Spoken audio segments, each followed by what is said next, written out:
안녕하세요. 고요사 북클럽입니다. 오늘 준비한 작품은 김경애 작가님의 그녀를 위해 얌모얌모입니다. 김경애 소설집 공항철도 편의점에 수록된 단편이며 펴낸 곳은 북인 출판사입니다.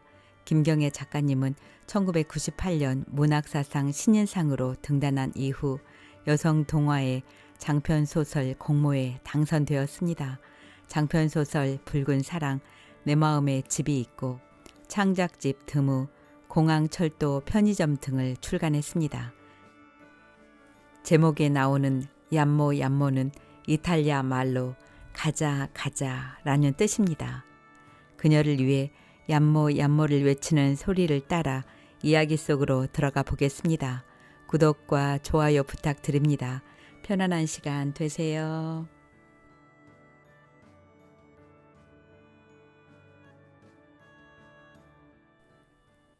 그녀를 위해 얌모얌모. 김경애. 나는 여러 직업을 겸하고 있는 대학 교수다. 키 175cm, 몸무게 80kg로 굵은 파마머리, 외모로도 교수에 걸맞은 체격과 연예인 같은 살인적 미소와 호탕한 웃음까지 갖고 있다. 나 같은 겸임 교수를 시간 강사 또는 보따리 장사라고도 한다. 호칭이야 상관없다. 어제는 그 겸임 교수를 하고 있는 사람들과 술을 마시고 새벽에 들어왔다. 예전 같지 않게 주량이 줄긴 했지만 그래도 술은 좋다. 그래서 집으로 오는 택시 안에서 내내 드링크송을 흥얼거렸다. 드링크 드링크 드링크. 나는 줄기차게 그렇게 불렀다. 어떤 일을 하세요? 내 예사롭지 않은 목소리와 음악성을 간파한 택시 기사가 물었다. 저요? 그게 노래를 불러요. 그럼 가수? 택시 기사는 룸미러로 홀끗 쳐다봤다. 노래를 부르는 건 맞지만요. 그런 가수가 아니라 성악가예요. 이런 말을 그동안 살아오면서 얼마나 많이 했는지 모른다. 아마 나 못지않게 우리 엄마, 그녀의 부모도 많이 했을 것이다. 조금 전 술자리에서도 가수 얘기가 나왔다. 과 후배 중 한 놈이 요즘 잘 나가는 가수라는 게 화제의 중심이었다. 걔 출연료가 얼만지 알아? 알고 싶지 않아. 그러면 너도 가수 해라. 하고 싶다. 우리가 지금 하고 있는 게 뭐야? 클래식의 대중화? 우리도 관객을 감동시키는 거잖아. 요즘은 어떻게 하면 웃길 수 있나? 기획사에선 아예 머리를 짜내더라고. 택시에서 내리자 술이 확 깼다. 나는 드링크 드링크 드링크 대신 나머지 가사를 허공에 대고 불렀다. 술은 입으로 들어오고 사랑은 눈으로 들어온다. 이는 죽기 전에 알아야 할 평범한 진리다. 언제 되새겨도 너무 멋진 가사다. 나는 편의점에 들어가서 소주 한 병을 샀다. 일요일에 교회에 나가 성가대를 지휘하더라도 나는 술을 마신다. 아파트 뒷문으로 이어진 언덕을 올라가면 내 아지트가 나온다. 공원 안의 무덤 옆 성물에 등을 기대고 앉아 마시는 소주가 오늘따라 쓰다. 나는 반병 정도만 마시고 나머지는 무덤가에 부었다. 전망 좋은 정자에 앉아서 편하게 마실 수 있지만 사람들 눈에 띄기 싫다. 조선시대부터 이 동네에 살았던 집안의 묘인데 양쪽으로 문인과 무인의 석상이 여럿 있다. 언제부터인지 그 석상에 등을 기대고 소주를 마셨다. 알코올 중독 초기 증세야. 소주 반병을 마시고 껌을 씹고 들어와도 그녀는 귀신처럼 술 냄새를 맡았다. 공사 현장에 나가보면 진정한 중독자들이 많았다.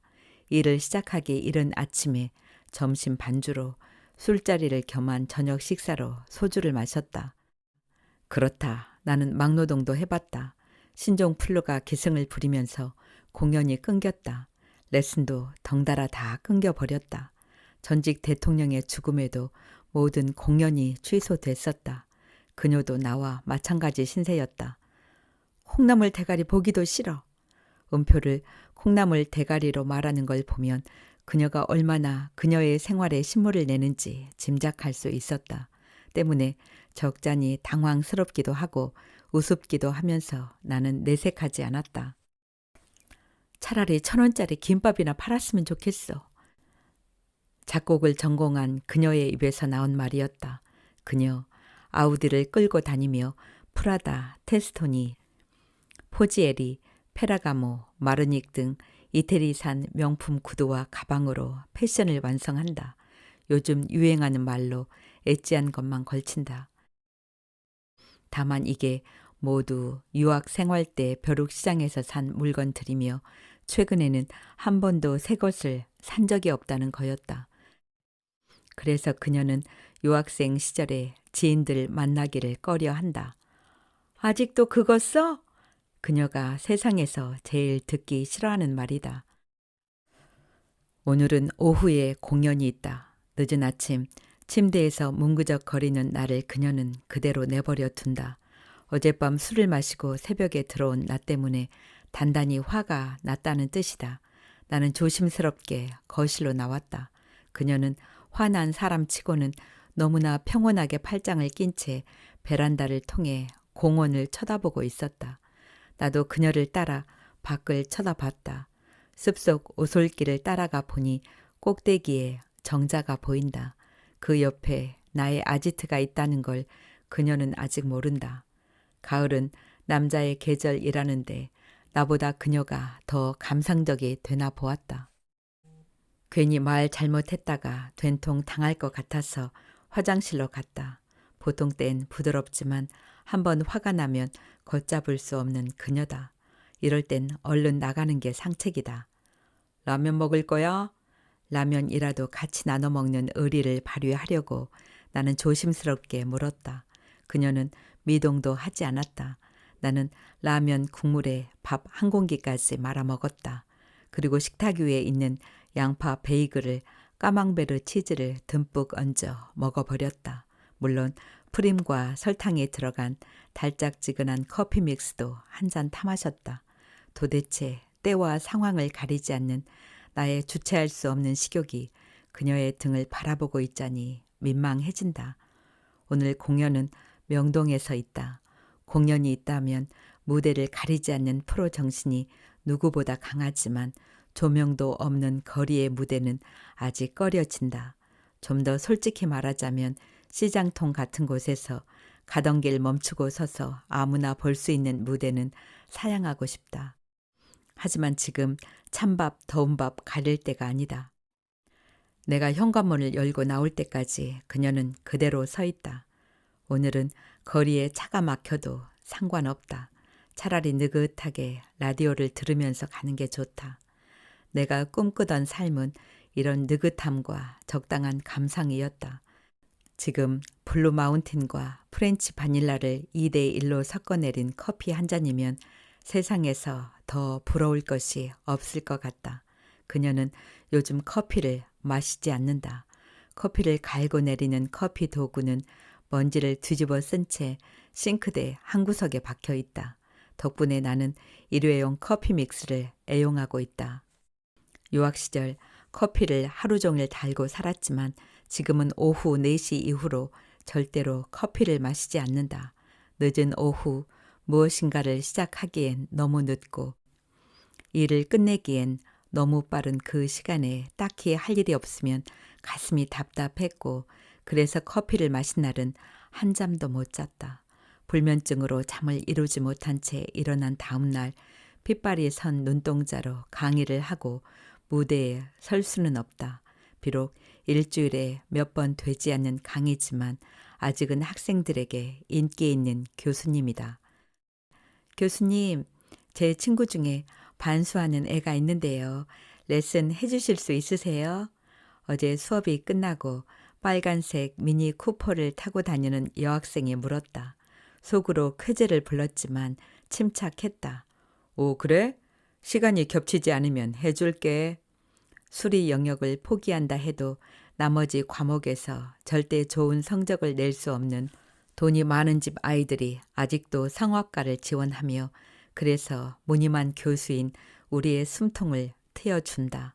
그러면 자동차 할부금은 해결할 수 있다. 리허설이 시작됐다. 우리 바로 앞 순서는 난타의 공연이다. 난타팀은 배추와 무 없이 북을 두드리며 박자를 맞췄다. 오늘은 피아노 없이 CD 연주에 맞춰 노래하는 MR 공연이다. 그래서 더 신경이 쓰인다. 연주곡을 잘못 내보내면 끝이다. 우리랑 같이 몇 년째 호흡을 맞춘 최 실장 대신 오늘은 처음 보는 여자아이가 따라왔다. 좀 불안하다. 하지만 순서에 맞춰 우리의 사인을 보며 잘 틀어주고 있다. 좋아. 우리는 오케이 사인을 보내고 무대에서 내려왔다. 공연 때는 쉬는 시간이 좀 길어질 거예요. 난타팀이 난리친 배추와 무를 치운 다음 무대에 올라서야 하니까. 진행자가 이해 좀 해달라는 투로 얘기한다. 우리 팀의 홍일점 소프라노는 리허설이 끝나자 노트북을 켰다. 핑크색 케이스로 보아 새로 바꾼 게 틀림없다. 닛산 휘가로를 타고 다니며 강남에 잘 나가는 성형외과 의사를 남편으로 둔 소프라노는 이런 공연을 취미 생활로 즐기는 듯하다. 언제나 불평 없이 빵긋빵긋 웃으며 기다리는 시간도 지루해하지 않는다. 나는 망설이다 휴대폰을 켰다. 그녀의 번호를 눌렀다. 더 큰 후유증을 없애기 위해선 빠를수록 좋다. 왜, 무슨 일이 있어? 나는 그녀가 좋아하는 굵은 저음으로 물었다.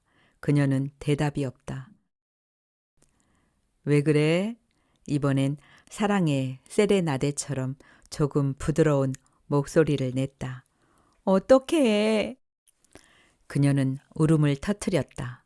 가슴이 덜컥 내려앉았다. 그녀는 평소 징징거리는 여자가 아니다. 뭔데? 나는 그녀를 재촉했다. 그녀는 울먹이며 말했다. 그녀의 말을 듣고 기가 막힌 건 나였다. 그래서 그랬던 거야? 나는 소리를 쳤다. 그리고 휴대폰을 닫았다. 이럴 땐 담배라도 피우고 싶다. 마음 같아선 캔 맥주라도 들이켜고 싶다. 무슨 일 있어? 한껏 부풀려 올린 속눈썹을 깜빡대며 소프라노가 물었다. 나보다 4살이 많은 그녀의 예고 선배다. 다른 소프라노와 달리 갸냘픈 몸매와 예쁘장한 얼굴 때문에 이런 공연 무대에 적합하다. 성량이 조금 딸려 고음에서 불안하긴 하지만 그 정도는 전공한 사람들이 아니면 눈치채지 못하게 잘 넘길 수 있을 만큼 무대 매너가 세련됐다. 중간에 이렇게 대기 시간이 길다 보면 우리는 사소한 일상과 농담을 주고받으며 시간을 보내곤 했다. 이번만은 입을 다물고 얼버무려야 했다. 그런데 그만 나도 모르게 흥분해서 말했다. 같이 살면서 임신을 했다고 우는 건 뭐예요? 그 말을 듣는 소프라노의 얼굴이 경직되는 순간 나의 방정맞은 입을 손으로 가렸다. 축하해. 배 불러오기 전 결혼식 해야지. 소프라노는 아무렇지 않은 표정으로 노트북 모니터를 들여다봤다. 나는 내 실수를 만회하기 위해 무슨 말을 해줄까 머릿속으로 굴렸다. 내가 재미있는 얘기 해줄까요? 해봐. 소프라노는 화면에서 눈을 떼지 않은 채 말했다. 동생이 형을 엄청 좋아해요. 뭐라고 하는지 알아요? 소프라노는 시큰둥한 표정으로 고개를 돌렸다. 나는 얼마 전 드라마에서 봤던 장면을 떠올렸다.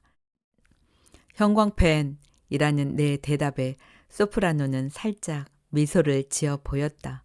집에서도 밖에서도 여자에게만 발휘되는 이 선량한 마음 때문에 피곤하다. 결혼 7년 차인 소프라노는 아이가 없다. 물론 불임 클리닉에도 다니는 것 같다. 행세 꽤나 하는 시집에서 어지간히 스트레스를 주는 모양이었다. 나의 아둔함이 문제다. 같이 살고 있는 그녀의 변화를 전혀 눈치채지 못했다. 입맛이 없다는 그녀가 남긴 음식을 모조리 먹어 치우면서 나 예쁘지 하는 이런 표정으로 그녀를 바라보곤 했으니 말이다. 이번엔 진짜 재밌는 얘기 해줄게요. 나는 소프라노의 마음이 풀어지기 전에 내 마음도 불편해서 싫다. 비록 잘 삐치긴 하지만 그녀의 선배라는 이유로 우리가 필요할 때마다 돈을 별 군말 없이 빌려주곤 한다. 우리의 은행 대출 금고를 잃어버릴 순 없다. 참새 시리즈인데요. 참새가 땅바닥에 떨어진 비아그라를 주워 먹은 다음에 한 말? 역시 무반응이다. 독수리 씨벌년들 다 죽었어. 소프라노가 고개를 숙이고 웃는다. 그리고 나를 쳐다보면서 또 웃는다. 빨간 립스틱을 바른 입술을 열고 새하얀 이를 내놓고 활짝 웃는 걸 보니 마음이 놓인다. 정말 웃긴다. 소프라노는 계속 터져 나오는 웃음을 주체하지 못한다. 자, 선물이야. 소프라노가 노트북 화면을 가리킨다. 뭐예요? 유모차. 하지만 그 유모차는 일반 유모차가 아니다. 바로 며칠 전 신문에서 이 유모차에 대한 기사를 읽고 그녀와 어이없어 했었다. 노르웨이 산으로 유모차 3개에 벤츠라고 했다. 일반 유모차는 아이가 앉는 위치가 낮아서 외출을 하더라도 어른들의 다리만 보게 되지만 이 유모차는 부모와 같은 눈높이에서 세상과 부모를 바라보고 소통할 수 있다고 그 비싼 값에 정당성을 주장했다. 아기를 안아서 보여주면 되지. 그녀와 난 똑같이 말했다. 지금은 유모차가 필요하지도 않다. 더구나 유모차 값이 중고차 값과 맞먹는다. 이거 너무 비싸잖아요. 먼저 쓰고 나한테 넘겨. 아이가 태어나서 유모차를 쓰게 될 때까지 기다리기 전에 우리는 아마도 그 유모차를 팔아서 생활비로 쓰게 될 것이다. 내 처지를 뻔히 알면서 나를 놀리는 것인지 나의 부주의함을 벌주는 것인지 모르겠다. 어쨌든 사주면 감사히 쓸 것이다. 소프라노는 무대 의상을 갈아입는다며 자리에서 일어섰다. 공연이 시작됐다. 소품 잘 챙겨. 누군가 소리쳤다. 나는 빨간색 플라스틱 빗을 뒷주머니에 넣었다. 우리의 공연이 처음부터 소품이 필요하지는 않았다. 처음엔 까만 턱시도를 차려입고 스탠드 마이크에서 우아한 손짓과 호소력 있는 표정을 지으며 공연을 했다. 플라시도 도밍고나 루치아노 파바로티, 호세 카레아스 같은 역량이 아니라면 오페라 아리아 따위를 들어줄 관객이 많지 않았다. 우리도 나름대로 레퍼토리를 개발하고 업그레이드 시켜서 여기까지 왔다. 방송국의 개그맨이라는 사회자가 협소한 무대에서 입담을 펼친다. 좌석도 없고 플라스틱 의자 30여 개를 간이 무대 아래 갖다 놓았다.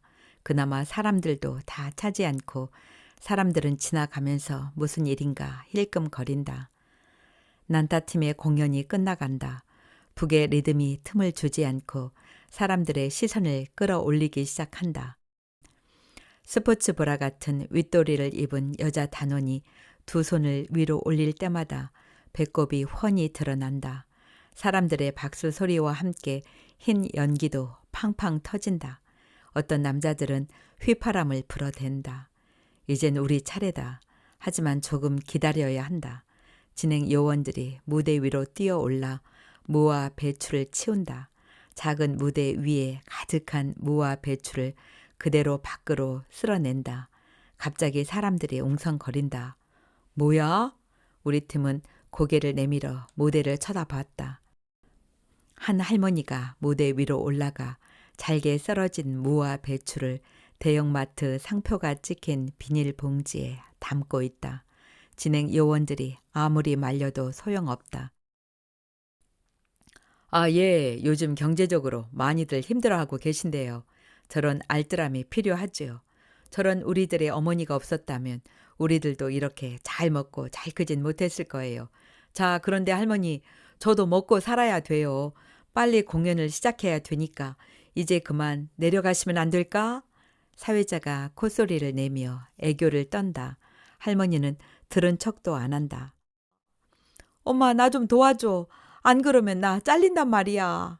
사회자가 할머니를 향해 떼를 쓰느라 온몸을 흔든다. 사람들의 웃음소리가 터진다. 할머니는 알았다는 사인을 하고 무대의 계단을 내려오고 사회자는 할머니의 손을 잡아준다. 사람들은 박수를 쳐준다. 우리 엄마 역시 저 할머니처럼 억척스러웠다. 미싱사가 엄마의 직업이었다. 엄마가 남들보다 좀 머리가 좋았던 모양이다.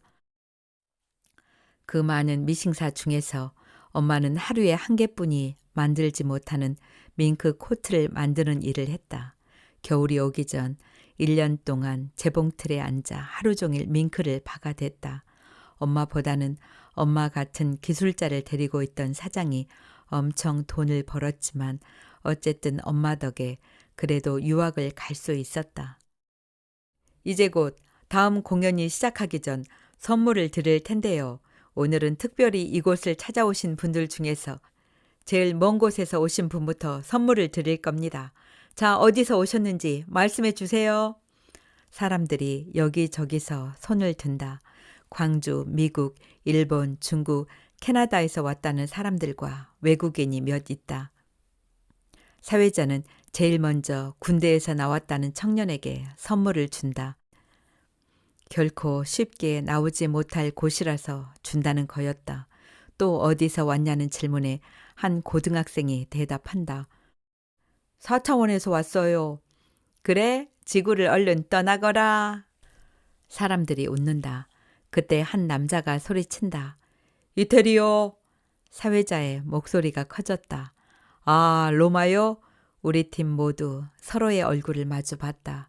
우리는 서울의 인류대학을 졸업하고 이태리에서 공부한 유학파이며 현재 대학에서 아이들을 가르치고 있다. 로마는 나의 빛나던 20대를 보낸 곳이다.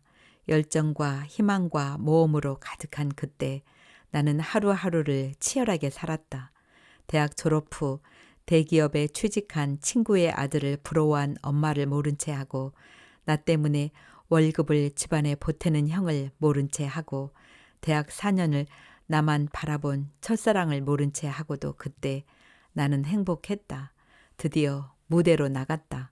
스탠드 마이크 앞에 서서 자리를 잡고 오케이 사인을 보낸다. 새로운 여자아이가 CD 플레이어 버튼을 누른다. 사람들의 말똥말똥한 눈망울과 부딪힌다.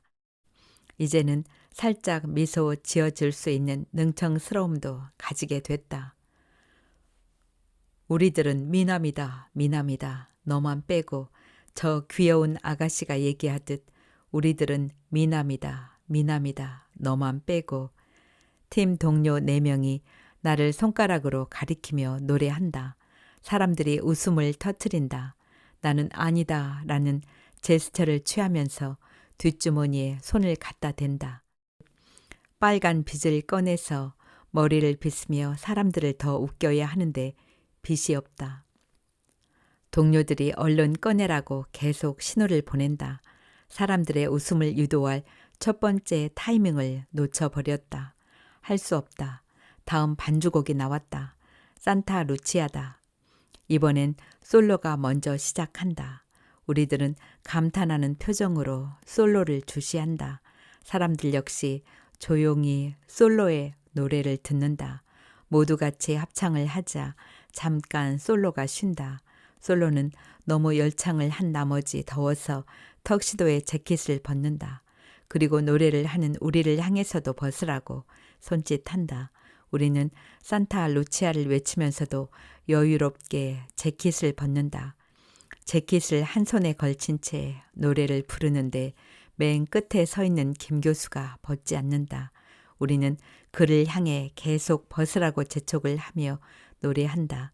결국 김 교수는 재킷을 벗는다. 우리의 계산대로 역시 사람들이 웃는다. 김 교수의 흰 와이셔츠는 양팔이 없다. 이번엔 뒤를 돈다. 등이 다 파진 와이셔츠를 보고 사람들은 더 활짝 웃는다. 벌써 이 공연을 한 게 몇 년째다. 우리 공연은 처음엔 오페라의 아리아, 이태리 가곡 등이었다. 사람들은 지루한 표정으로 있다가 자리를 떴다. 그래서 우리가 사람들의 반응을 연구한 끝에 업그레이드 돼 오늘날까지 이르게 됐다. 나의 꿈은 모교의 교수로 있으면서 오페라의 주역으로 무대에 서는 것이었다. 오페라 무대에 서서 창을 들고 병사 칠을 하면서 무대 한쪽에서 합창단을 하면서 꿋꿋이 견딜 수 있었다. 이태리에서 남은 돈을 몽땅 털어서 산 까날리에 턱시도를 입고 귀국 독창회를 할 때만 해도 난 자신만만했다. 오만하기까지 해서 첫사랑의 그녀가 놓고 간 꽃바구니를 후배 녀석에게 인심 쓰며 안겨주었다. 어느 한 구석에서 샴페인을 터뜨리며 축하 파티를 하고 있는 나를 보았다면 첫사랑의 그녀는 깨끗이 나를 단념했을 것이다. 이번엔 사람들의 웃음을 확 터뜨릴 수 있는 순서다. 우리들은 일제히 새로운 여자애한테 시선을 주며 오케이 사인을 보낸다. 드디어 올 것이 왔다. 이미 끝난 반주곡이 흘러나온다. 이게 라이브의 매력이죠. 동료 김 교수가 얼른 마이크를 잡고 너스레를 떤다.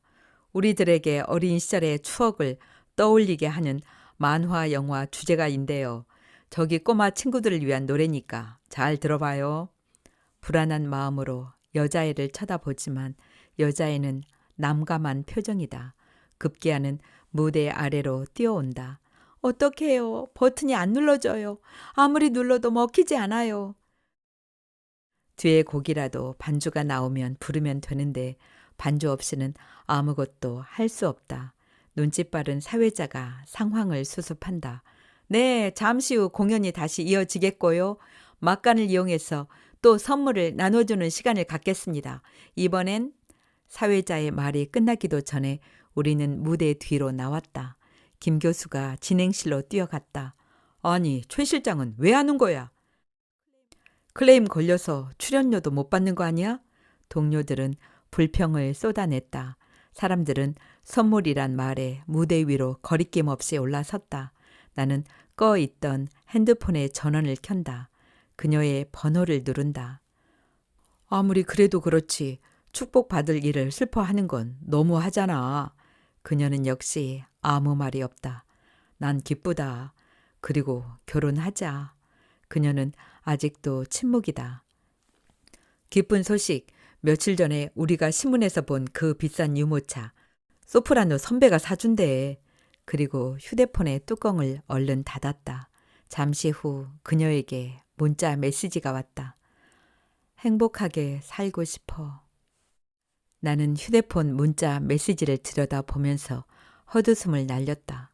나도 그녀에게 말하고 싶다. 나도 그러고 싶다고. 그런데 그러려면 어떻게 해야 하는지 묻고 싶다. 이름뿐인 겸임 교수는 되고 싶지 않았다. 일요일 교회에 나가서 하는 성가대 지휘가 직업으로 변질되는 게 싫었다. 입시생보다도 돈 많은 아줌마의 노래 지도가 더 좋아지는 것도 싫었다. 레슨비를 털어 차에 기름을 넣으면서도 버스를 타는 게 싫은 나의 허영이 좀처럼 달라지지 않는다 해도 나는 아직 불행하다고 생각하지 않았다. 한 집에서 한 침대를 사용하면서 산 지 거의 10년이 다 돼가고 있는 그녀와 나는 이제 사랑하지 않는 걸까? 사랑이야말로 내게는 사치스런 것이었다. 로마에 갔을 땐 반년가량 먼저 가 있던 그녀는 나를 많이 도와주었다. 곧 한 집에서 살자고 의기투합하게 됐다. 같은 목적을 향해 가는 이상적인 연인이었다. 아이는 당연히 생각하지도 않았다. 결혼을 하지 않은 건 자리를 잡고 나서 해야겠다는 생각 때문이었다. 축하해. 결혼한다고? 아이가 생겼다고. 김 교수는 심각한 표정으로 머리를 끄덕인다. 드디어 결혼이라. 박 교수는 담배를 피워 물었다. 왜들 그래? 자기들은 다 결혼해놓고. 소프라노가 이해 못하겠다는 표정이다. 아이가 생기면 책임감도 생길 거야. 소프라노는 나를 무책임한 남자로 단정했다. 애를 별로 안 좋아해서요. 나는 변명처럼 말했다. 소프라노는 날 노려본다. 막상 낳아봐. 살아가는 이유가 된다. 나는 이상한 듯이 소프라노를 쳐다봤다. 그 유모차 내가 먼저 쓰고 빌려줄게. 소프라노는 활짝 웃는다. 언제부터인가 나와 그녀는 서로를 바라보는 게 힘들었는지도 모른다. 사랑 그 이상의 감정을 느끼고 있어요. 한 여배우가 비밀 결혼을 한 남자에 대한 감정을 그렇게 말했을 때 난 공감했다. 그녀의 입에서 콩나물 대가리라는 말이 나오기 전에는 우리는 서로의 등을 외면했다. 재능과 열정이 빠진 삶이 힘들고 거기다 자기와 똑같은 사람을 마주보고 살아야 한다는 것은 더 힘들지도 모른다. 그래서였던가 밤마다 무덤가에서 몰래 소주를 마셨던 것은 그러면 그녀는 어떻게 견디고 있었을까? 다시 공연이 시작됐다. 무대 공연에 오는 사람들이 어른들만은 아니다. 아이들의 취향도 고려해야 한다. 그래서 만화 주제가도 메들리로 엮어서 부른다. 짱가, 개구리 소년, 독수리 오영재, 마징가 제트를 부르면 요즘 애들은 잘 모른다. 대신 그 만화를 봤던 어른들이 더 좋아한다. 힘센 천하장사, 마징가 제트. 나는 이 부분에서 팔을 앞뒤로 쭉 뻗고 다리 한쪽도 뒤로 뻗는다. 귀에 익은 만화 주제가를 따라 부르며 좋아하던 사람들이 내 모습을 보고 더 웃는다. 축배에 노래를 할 순서다. 길거리 리어카에서 1,000원을 주고 산 장미 한 송이, 바지 뒤춤에 찔러놓고 긴 턱시도 뒷자락에 숨겨놓았던 장미 한 송이를 들고 무대 아래로 내려간다. 누구에게 줄까 둘러본다. 긴 생머리에 비비 모자를 쓴 여자. 흰 피부에 빨간 립스틱, 쌍꺼풀이 없는 큰 눈. 첫사랑의 그녀와 너무 닮았다. 나는 그녀에게 장미를 내밀며 무릎을 구부리고 고개를 숙인다. 마치 배반의 죄를 뉘우치는 것처럼. 당황한 여자가 수줍은 미소를 지으며 장미를 받고 사람들이 박수를 친다. 뜻밖의 받게 되는 장미 한 송이에 여자는 감동한다. 이번에는 김 교수가 무대 아래로 내려간다. 누구로 할까? 별로 고민도 하지 않고 대뜸 바로 앞에 있는 아줌마를 일으켜 세운다. 음악과 함께 우리는 무대 위에서 짝을 맞춰 김 교수는 아줌마와 함께 블루스를 춘다. 아줌마는 부끄러워하면서도 좋아한다. 김 교수는 아줌마를 정중히 모셔서 다시 의자에 앉히고 무대에 오른다. 우리는 모두 대학에서 아이들을 가리키는 선생들입니다. 김 교수의 울림이 큰 목소리에 사람들의 박수 소리가 커진다. 마지막 곡은 후니쿨리 후니쿨라는 이태리 민요예요. 제목이 어렵죠. 사람들이 그렇다고 호응해준다. 사람들은 김 교수가 하라는 대로 제목인 후니쿨리 후니쿨라를 따라서 발음해 본다. 김 교수는 천성이 마이크 체질이다. 제목은 어렵지만 중간에 얌모 얌모라는 가사가 나오면 같이 따라해 주세요. 사람들이 또 손뼉을 치며 호응해 준다. 아, 얌모 얌모는 우리말로 하자면 가자, 가자예요. 제목인 후니쿨라는 케이블카도 아니고 열차도 아닌 케이블카에 매달린 일종의 등산 열차예요. 이태리 사람들이 폼베이 베스비우스 화산에 이 등산 열차를 놓으며 일할 때 부르던 일종의 노동요입니다. 우리 식으로 부르자면 영차 영차 힘 좀 내봐 뭐 이런 뜻이 되겠지요. 요즘처럼 어려운 시기에 여러분들도 힘내세요. 얌모 얌모. 사람들은 소리를 치며 박수를 친다. 역시 김 교수의 말발은 언제든 먹힌다. 사람들 얼굴은 하나같이 감동을 받은 표정이다. 어느 날 밤 나는 산으로 올라갔다. 거기서는 너의 무정한 마음도 이제 나를 괴롭히지 않는다. 산은 불을 뿜고 타오르고 있지만 달아나면 내게 아무 짓도 하지 않는다. 내 곁으로 달려가서 너를 불태우지 않는다. 바라보기만 한다면 가자, 가자. 꼭대기로 케이블카로 올라가자. 케이블카로 올라가자. 나는 꼭대기에 닿았다. 너에게서 멀리 떠나기 위해. 그러나 머리는 멍멍해져 언제나 너의 주위를 돌고 있다. 마음은 언제나 노래를 부른다. 결혼하자, 자, 가자, 케이블카를 타고 꼭대기로. 우리들은 베르디 극장의 무대에서 공연하는 것처럼 열창한다. 나도 꿈의 무대인 라 스칼라에 선 것처럼 온몸으로 힘을 쏟아 노래한다. 앵콜! 앵콜! 사람들은 휘파람까지 불어댄다. 지나가던 사람들까지 모여들어 뒤에 있는 사람들은 이리저리 고개를 돌려가며 무대를 쳐다보려고 한다. 알았어요, 알았어요. 그럴 줄 알고 준비했어요. 김 교수가 너스레를 떤다. 우리들은 만족한 표정으로 서로의 얼굴을 바라본다. 그리고 마지막 사인을 보낸다.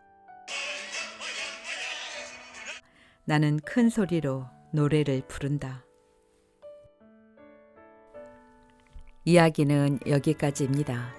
한편의 뮤지컬 공연이나 아님 소극장 무대가 절로 그려지는 작품이었습니다. 화려하게만 보이는 성악가들의 애환도 느껴지고요. 요즘 대세인 김호중, 손태진이 떠오르네요. 작가님의 섬세한 문체가 돋보이는 작품이었습니다.